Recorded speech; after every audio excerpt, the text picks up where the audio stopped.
Mapagpalang araw po sa ating lahat. Ramdam niyo na rin po ba ang init ng panahon? Ngunit walang mas papantay pa sa init ng pagmamahal na pinaparamdam sa atin ng Panginoon. Amen.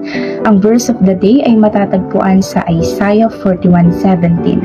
Sabi niya rito, "Pag ang aking bayay inabot ng matinding uhaw na halos matuyo ang kanilang lalamunan, akong si Yahweh ang gagawa ng paraan, akong Diyos ng Israel ay di magpapabaya."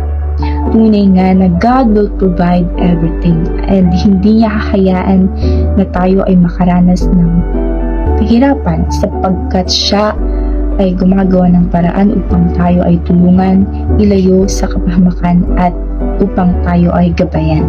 Ang galing ni Lord mo. Mainit man ang panahon but God knows. And He never fails to amaze us.